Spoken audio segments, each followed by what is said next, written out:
We are in a moment of euphoria, and rightfully so.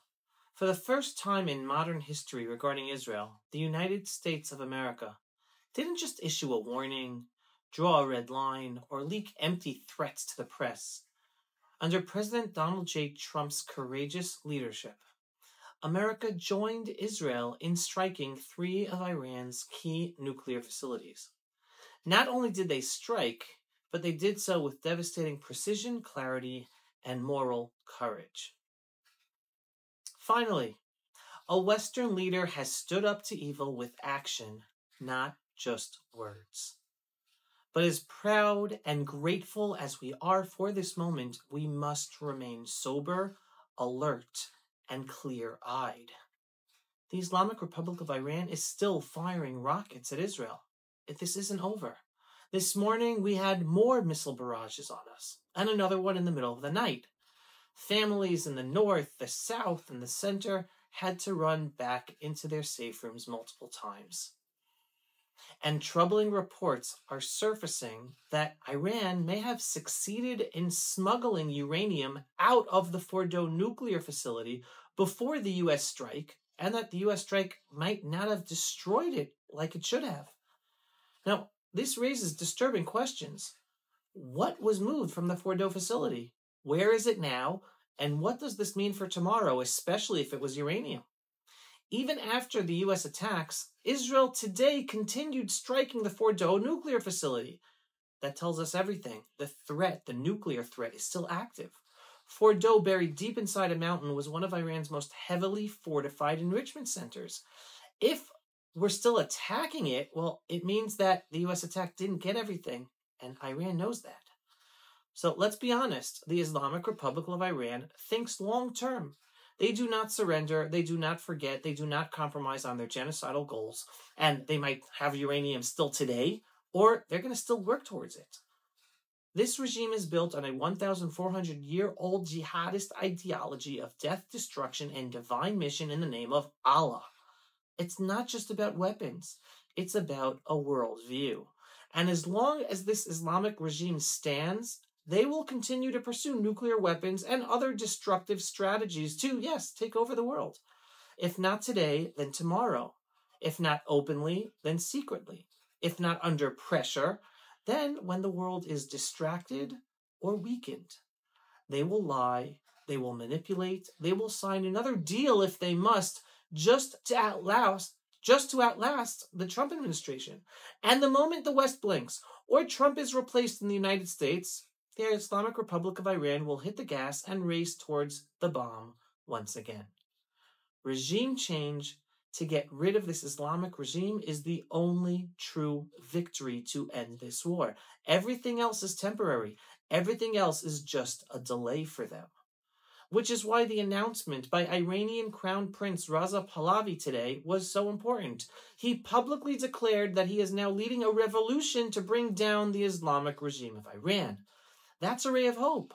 But let's be clear, hope is not strategy. His efforts might be brave and vital, but the Islamic regime's power structure in Iran, a country 75 times the size of little Israel, is still very much intact.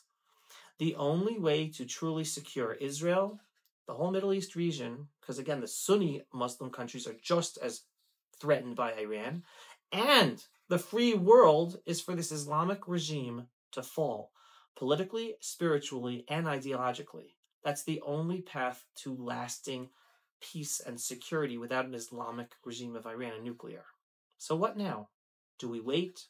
Do we retreat into exhaustion, trauma, and despair, stuck in our homes in Israel without being able to go out to work, or have our kids go to school, because we're essentially in a quasi-lockdown here in this country with missile barrages all the time? Well, no, absolutely not. We stand taller than ever before because this is not just a war. It is a miraculous process of awakening. The Jewish people are rediscovering who we are and why we're here. Despite internal division, the political chaos that we experienced, and unimaginable heartbreak due to this war that began on October 7th, 2023, there is a spiritual shift unfolding in the ancestral homeland of Israel. Even Prime Minister Benjamin Netanyahu, a leader known more for pragmatism than piety, has begun openly speaking about God's hand in this war. In speech after speech, he's referencing divine help. He even has mentioned a few times, powerfully and truthfully, that the largest faction in Israel's parliament, the Knesset, is siyata dishmaya, the help of God. And he's right. You can feel it in the air, and I talk about these miracles all the time. Our enemies fire rockets constantly, and we witness miracles in the skies and the ground as the damage is supposed to be so much worse than it is. And then we have 150,000 Jews that were stranded around the world, all clamoring to come home to Israel, straight into a war zone where missiles are still being fired at us. And then we have our holy idea of soldiers who bury their brothers and then return to the battlefield singing psalms, declaring Hashem oz le'amo yitain, God will give strength to his people with such purpose and vision and faith. This is a spiritual moment. And the question of what now is not just about geopolitics, it's about identity. Do we recognize the divine process unfolding before our eyes? Do we use this moment to deepen our faith, clarify our purpose, and strengthen Jewish unity? The Islamic regime of Iran still breathes hatred, and that regime is still alive. The fight is far from over. So what's next? Well, neither is our Jewish story. It's not over either, and we already know how our story ends, because God is with us, with all the ups and with all the downs. President Trump's decisive action to join our lead in this war against the Islamic regime of Iran is part of a historic shift.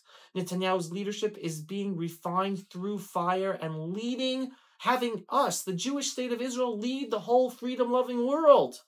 And the Jewish people in Israel and around the world, there is an awakening. So yes, we remain vigilant. Yes, we prepare for what comes next. But most importantly, we lift our eyes, raise our voices, and thank Hashem, God above, who continues to protect, guide, and uplift his people in the most extraordinary ways. This is not just a war. This is a moment of destiny. And those of us who are blessed to be living this moment and to be here in our ancestral homeland, Israel, we are blessed to be living this destiny. And what's next? We will win. There will still be ups and downs, and we have no clue whether regime change will happen or how long it will take until it happens. But never lose perspective. Look how far we have come with patience and by strengthening our faith in God. Yes, we will see total victory against Iran and all of its proxies. Hold on to those thoughts. Strengthen your faith. Am Yisrael Chai. If you are not yet a subscriber to our daily, belief-based, inspiring, politically incorrect, truthful videos about Israel, the Jewish people, and the freedom-loving world, what are you waiting for? Go to pulseofisrael.com and click to subscribe today. And yes, we are a donor-based operation. We need your donations for support in order to make these videos and get our videos seen and do all the work we do. So every once in a while, whether a large donation or a small donation, just go to pulseofisrael.com and click on the donate button. Shalom, everyone, and thanks for watching. Pulse of Israel, frontline videos from the Holy Land. Support our work by donating today.